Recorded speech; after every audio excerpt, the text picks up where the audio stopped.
So a few things about me. I've just recently moved to London from Greece. And for the past 5 years, I've been doing Node.js professionally, remote jobs for startups in the USA. I'm doing a lot of open source work, got over 40 NPM packages published, lots of contributions to major packages used by the Node community.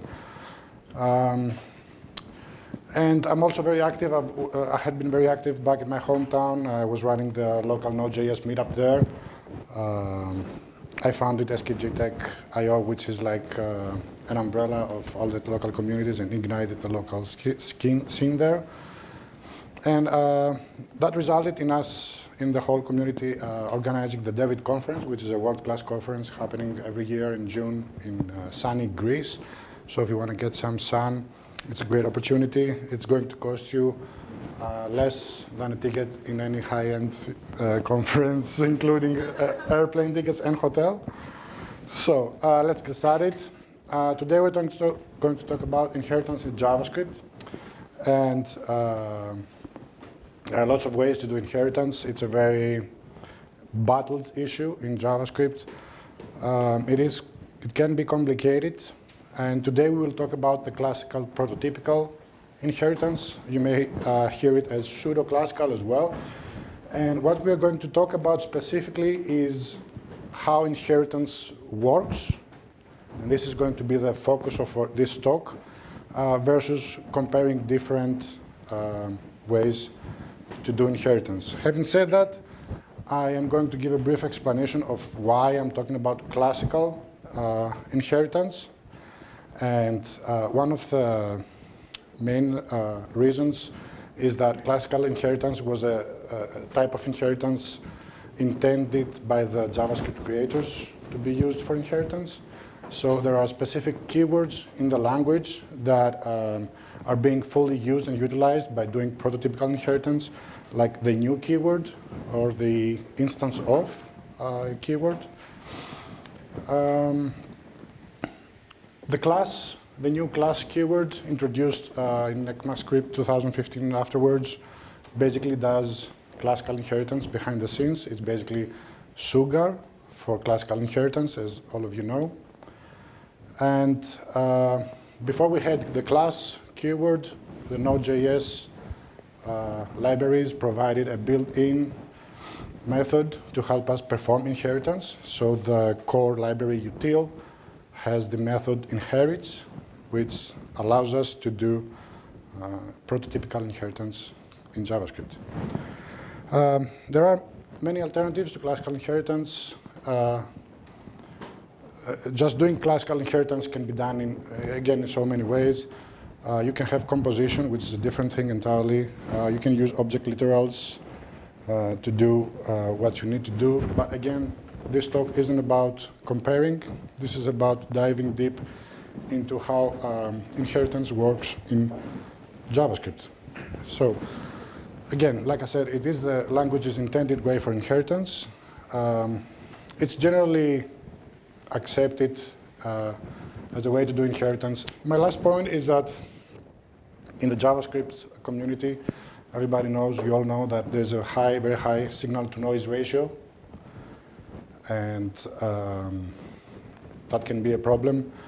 What I advise is to stay confident and focused on what you do, and keep an open mind towards everything, albeit an open critical mind, okay?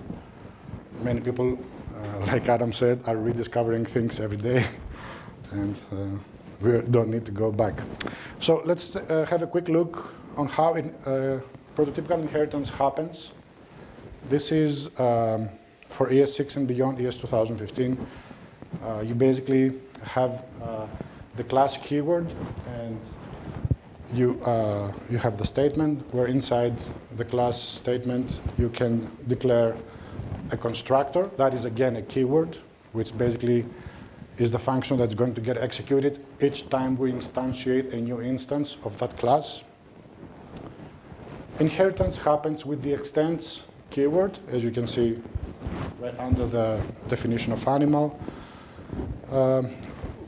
we simply extend, and that's it. Pretty simple, straightforward. Why should we bother more with that? Because before we had that, we had to do it more manually. We had to declare our class as a function, which basically that was a convention that we did and said, all right, our animal is now a class, and we indicate that by capitalizing the first letter. And every class basically is a function, and that function is the constructor. And that along all the presentation slides, you're going to see that notation, CTOR, that is the constructor, and that is the best way to refer to classes in JavaScript. So from here on out, I'm going to call them as constructors rather than classes, because that's what they are. And if I want to inherit, if cat wants to inherit from animal, what I have to do is, again, declare the constructor. And on the very first line, I need to call the parent constructor by using the call method, which is a built-in method in the function. It is a predefined method that all functions have. We are going to explain this further down, what this does right there. And after our constructor declaration is finished, we do the util.inherits. We invoke the util.inherits method to perform the inheritance. That is how we did prototypical inheritance in ECMAScript 5, which basically is any node version before 8. Now, what inherits does, I'm breaking out this function. It's basically 2 lines of code. We have the child constructor, and we have the parent constructor from which we are going to inherit.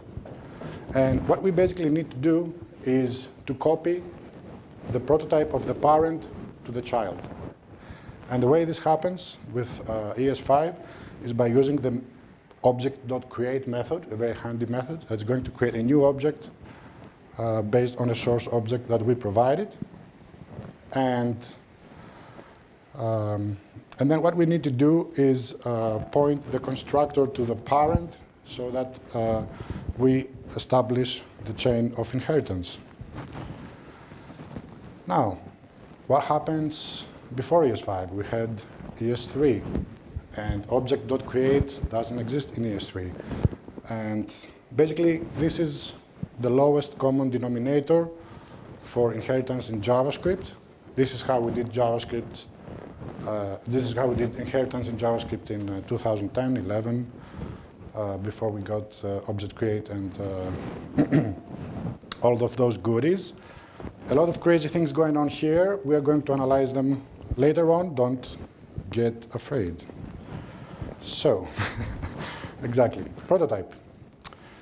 JavaScript is a prototypical language, so it has its foundations is upon a prototype. A prototype's job is to help create new instances. It's basically a blueprint, okay?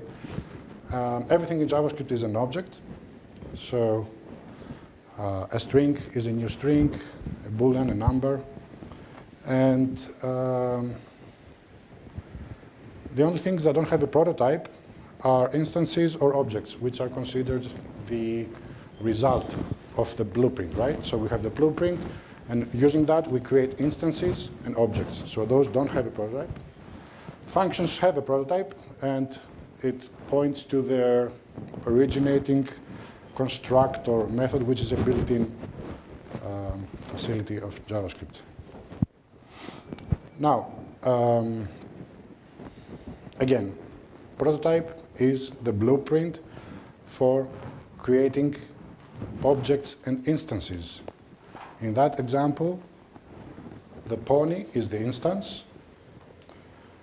And by using the new keyword, we instruct JavaScript to execute the animal constructor.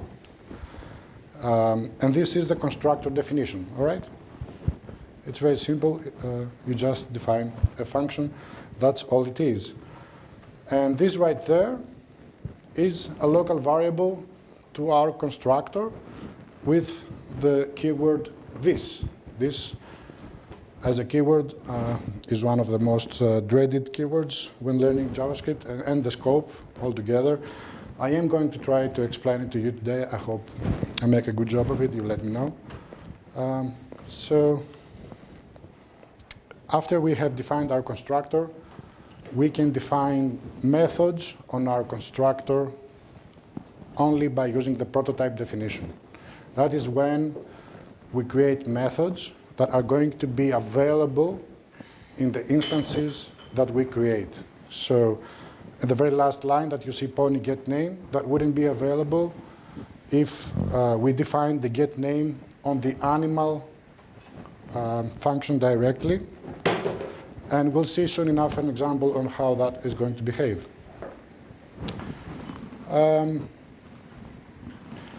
The prototype itself is an object, all right? So when we print it and see what it contains, we can see that it has basically two properties. It has a constructor, which is basically the function that gets invoked to build our object. We've already seen a constructor. And it has a proto-reference, which is a reference to the parent constructor. So there is a chain of inheritance always going on. And we're going to see more about that later, in a little bit. Every variable in JavaScript has a proto property, and its job is to point to the originating, to the parent prototype, to the prototype that was used to create that instance, that property, that variable, that everything. Every variable has a proto.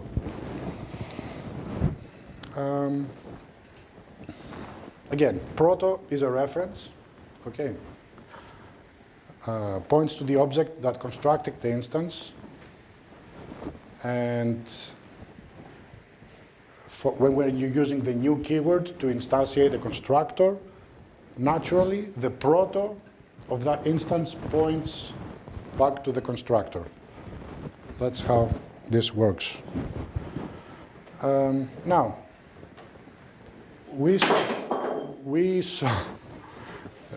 this is the example from ECMAScript 3 inheritance, and everybody went bonkers when they saw it. Now let's go through it line by line and understand what's going on here. So at the very first line, we create a temporary constructor. We create a temporary constructor so we can copy the parent prototype onto that. And I'll explain a little bit later why we need a temporary constructor. We then assign, by reference, the prototype of the constructor that we want to inherit from. We assign it to the temporary constructor. And we do that so we can then invoke the temporary constructor with a new keyword and get a fresh copy of the prototype properties. The prototype properties are properties that can hold values or methods. And last but not least, on the newly constructed child constructor, which is the class that inherits, we assign the constructor itself. Remember, the child constructor right here is nothing but a function. So what we are saying is basically we are starting to create block by block how a constructor is. And a constructor, what does it have? It has methods and properties on its prototype, and it has a constructor, all right? And that is what we're doing right there. And yeah, again, this is what I've explained for the proto. The proto is going to reference the temp. And that's about it. Now, let's see why we did that. It's essential that that we discard the default child's prototype. And So we essentially discarded the default child's prototype, and we overrode it with the instance of the parent constructor. Why did we do that? Right? That's the important question here now. If we directly assigned the parent constructor prototype to the child constructor's prototype, we would be assigning by reference. And that would mean that the child's and the parent's prototypes would be exactly the same. If I added a new method on the child, that would automatically put the method on the parent as well. So we would have side effects between them. So that is why we need to have a temporary constructor to initialize, to do the new temp constructor. And the reason we need the new, is because in ES3 we lacked the object create method.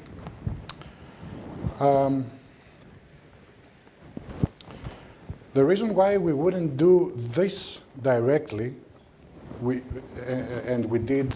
instantiated the temporary constructor with the new keyword instead of instantiating the parent constructor, is that if we did that within the context of inheritance, we would unintentionally invoke the parent constructor, and that can have dire consequences.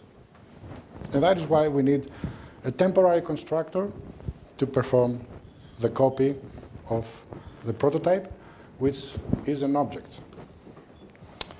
Yeah, there are a lot more. So again, we copied the parent's prototype to the child.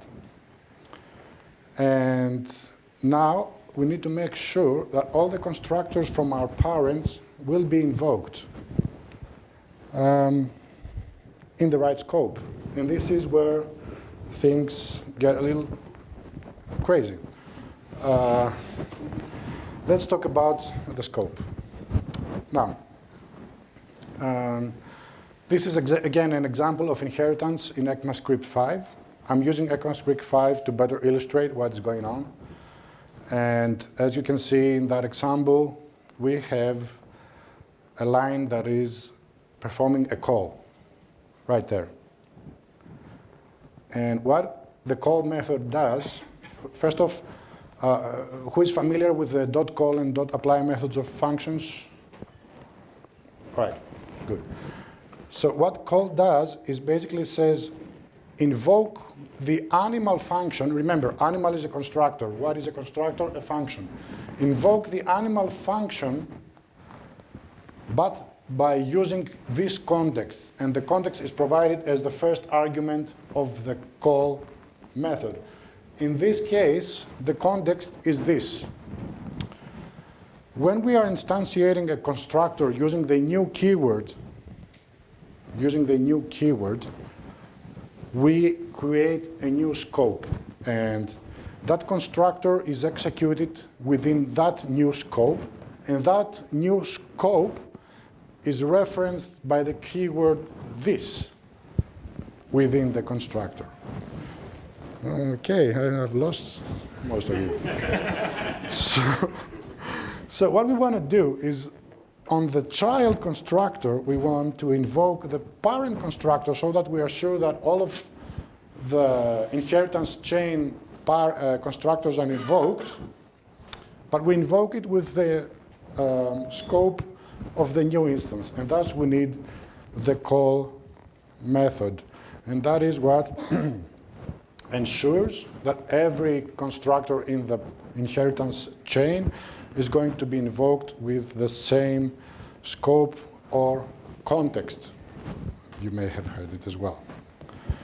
And that is what will enable us to do proper handling of prototypical inheritance. Again, scope. So, scope refers to where variables and functions are accessible and in what context it is being executed. All right?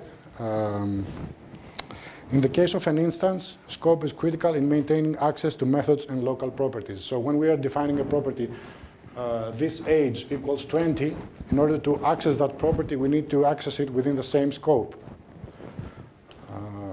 Let's see some examples of that. again, this name equals name. So our constructor has an argument.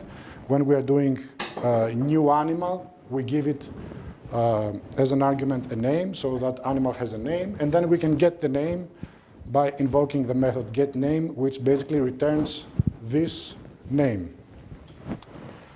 Now, let's see how scope behaves. Var animal equals new animal cat. So now the name of our instance is cat.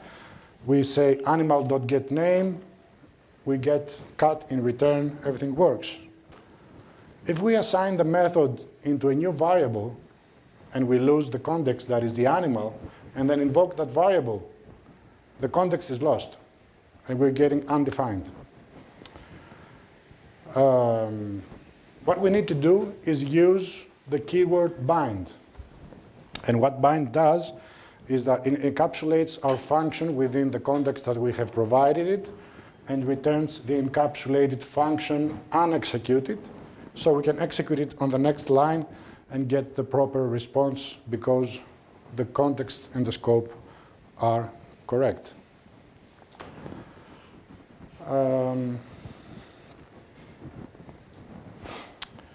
Now, the first example. Again, we are playing with the call and the apply methods. So what does call do? It invokes the method getName. GetName now doesn't have a scope because we abolished it. But we say that I need you to get invoked with the context of the animal. And then it returns cat. We could further hack that and create another instance with the name dog. And if we mix the two together, we would get mixed responses. So we would invoke the getName of the cat animal and get dog as a response. But that's more complicated and unneeded. Call and apply have the same effect. Their only difference is in the arguments. With call, you can assign any arguments serially in the function. Apply expects the arguments expressed as an array on the second argument of the apply method. So let's see some more practical examples on scope. So a very classical example that everybody learns the hard way is that you can't define the method without binding it to the scope. Otherwise, it loses its scope. It's the same effect as assigning the variable back. And one way to skip that effect with modern JavaScript is to use the arrow function notation. You can scroll through the presentation afterwards. It's already uploaded on SpeakerDeck. And again, repeating what is going on here, I think we've gone through it enough times so that you're already familiar with it. This is the same steps of what is going on in the from Node 8 and afterwards. Things are looking better in Node 8. This is how the prototype chain works, all right? And the reason I want to show you this is because I need you to be wary that if you are creating long inheritance chains, that can be a performance issue in JavaScript. Although I've never faced that problem anywhere professionally, I didn't have to go past 3 levels of inheritance in any of my projects. Some common gotchas: never define property values on the prototype. Always define them within the constructor. That is the purpose of the constructor, to construct the object and assign the properties. Of course, these are errors that you're going to learn anyway. If you perform the util inherits at the end of the definition, it's going to overwrite all of your methods and properties, so do it right after it. Scope and callbacks. Right. So again, this is where the scope becomes important when you have anonymous callbacks. Sorry. When you're essentially creating closures, you don't have the right context within the closure. Be wary of that. That is very important. We call constructors constructors and not classes because they don't behave like classes. They resemble a class, and that's why we call it classical inheritance. It's not exactly, but in reality, it's really prototypical inheritance. We signify a constructor by capitalizing the first letter. Use the constructor only to construct the instance. Do not do asynchronous functions inside the constructors. It's not allowed. Never return a value in a constructor. You're breaking the whole inheritance. Use null as a best practice. That is, even if you don't have a value, don't define a new property within a method down the road. Put it on your constructor, have it value null. And if you define a function on the constructor and not on the prototype of the constructor, you're essentially creating what we call a static function that you can invoke directly by doing animal.staticFn, but that static method will not be inherited. That was it.